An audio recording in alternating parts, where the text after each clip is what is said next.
This is Miss Carson, and I'm going today I'm going to show you a few things about gardening. So, my Friday Club will focus on growing food at home uh, while we are all in quarantine. All right, so I want y'all to take a look. This is my container garden. I've got lettuce, potatoes. I've got some greens growing here. Um, this is the Napa cabbage. Yeah, it's a Chinese cabbage. This is lettuce.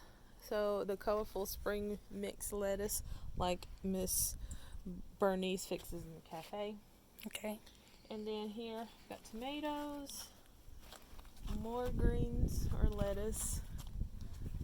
Let's see, this one is cabbage collards. There are more greens. It's probably kale. And then another tomato plant. I've got cabbage here, more kale, and some onions down here. And that's just what I have in the container. That's just what I have in the container. Let's go. In the container garden. Saul is being a bad cameraman, and I'm sorry. probably going to have to re-record this. But, okay, so come on, follow me over here. I also have some rosemary growing here, some leeks. They're really tiny right now. And then over there, I've got some strawberries. A bunch of this I got at Lowe's. Like the lettuce and the different greens you see, I started those from seeds. They're pretty easy. You can clip them with scissors once they get big and make you a salad, and it'll just keep growing back. You don't want to pull, once you're growing greens in a pot, you don't want to pull them up. You just cut them off so that they'll just keep growing and growing, and you can eat all summer from a few pots of greens. Today, we are going to focus on tomato plants. Okay, I'm going to pull these out so you can see them better in the sun. Okay. I've got two types of tomatoes.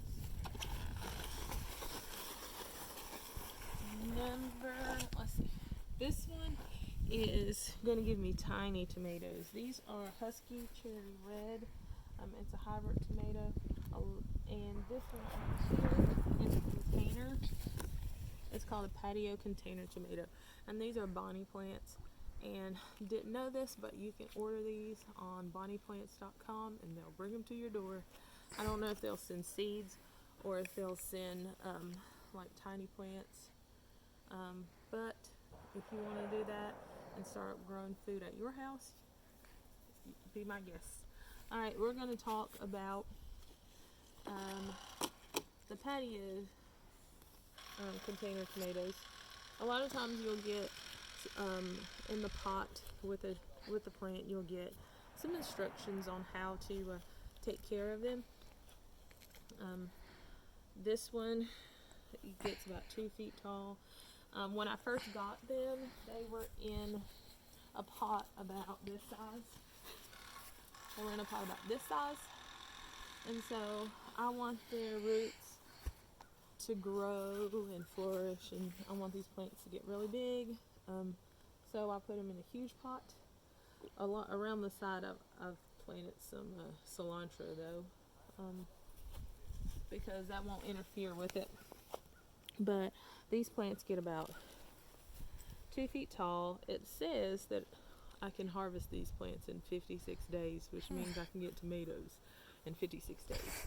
So, but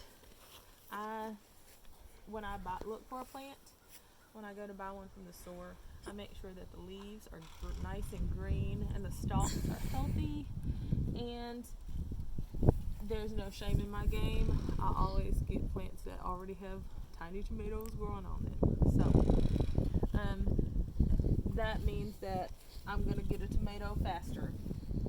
And now the soil that I used was a vegetable, it it was a soil that had like vegetable and like raised garden written on the side of it. So fill this pot. In the bottom of my pot though, I put mulch because that decaying wood is also going to help to give the plants nutrients and make more dirt. I also put like old vegetable trash, like the leaves and things that I took off of I put banana peels. I put like I said, leaves that came off, or the bottoms of the cauliflower. And this is also things that you do to make compost. And I don't know if you know what compost is, but we'll talk about that in a minute. And it I put that in the soil and mix it all up and put it in there. It's just going to help. Those things are just going to help to feed the plants a little bit longer. So these tomatoes, like I said, these patio container tomatoes, they only get about this big. They're about 2 or 3 ounces, so they're not going to get huge. You might want to get a bigger, if you like bigger tomatoes and you want to order a bigger tomato from Bonnie Plants, that's fine. Or you can go to a place like P&R Produce. I always encourage people to shop local. Let's see, and these cherry red hybrid tomatoes, same thing. I just keep these watered pretty much every day. I'm watching out for frost because there's still a chance of frost till April 19th, and I have to, pay attention to the weather every night and pay attention to what the dew point is and all that kind of stuff, just to see whether or not I need to cover these tomatoes at night, because a frost could damage the leaves and damage the plant. So let's see. I'm gonna put this back over here.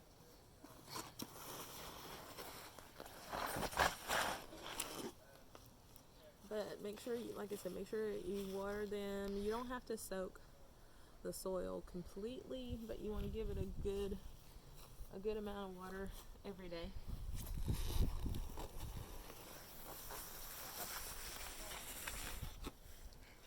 Alright, how much time I got left, Saul? I don't know how much time you had. It's been 7 minutes and 43. 7 minutes? Okay. So, I have about 5 more minutes with you. And we're going to take a walk over to my compost pile. Compost is just like food trash. It has to be, or plant trash, that you can add with leaves, mix with dirt, mix with vegetable trash, and it just decomposes, and it makes a good food for plants. So my compost pile is very small since I just started it. Okay, but let's see. Let's walk over. Do you want me to pause it here? Yes. Or? You can. All right, so I'm back, and we're over here at my newly started compost pile.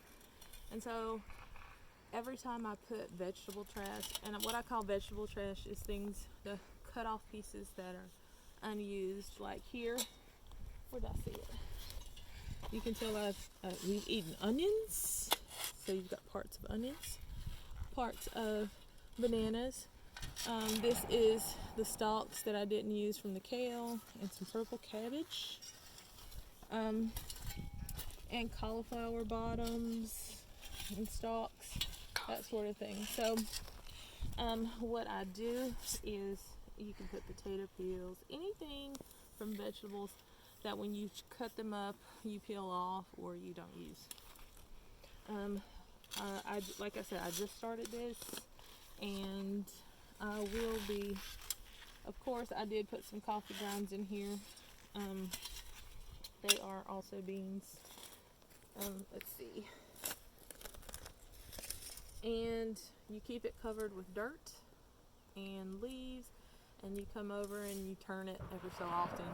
It gets things moving around and helps them just get mixed up and decompose really good. So I'm going to cover my compost pile back up. When these things break down fully, you'll have a nutrient-rich soil that you can use in pots or around your plants to help them get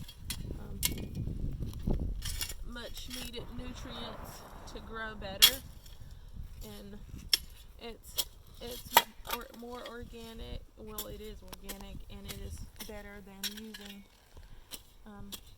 store-bought fertilizer to help your plants grow. And so, yeah, this is what Miss Carson is doing in the garden, and that is all I have for y'all today. And next week is Good Friday, so that is a good time for you to get out and plant some vegetables of your own. It's supposed to be the best day of the year to plant things anyway, Good Friday. Let's see. And I encourage you to get as many containers as you can. I hear that Spencer's Hardware is starting a bucket garden. What is it called? Initiative around town where you can get seeds and a bucket and some soil and grow some things. You can ask. I saw it in the newspaper today, and they had Drew Bryan and Matthew Doyle on in the picture. So you may be able to ask those two young men about it, or go to Spencer yourself and ask about it.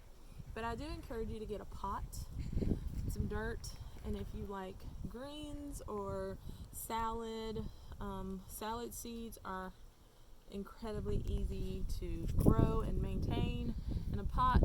And like I said, just cutting them back with scissors and making yourself a salad. That'd be good. And that's all I have for y'all today. I'll see y'all on 2 Fridays with more gardening tips and more information about plants. See you then.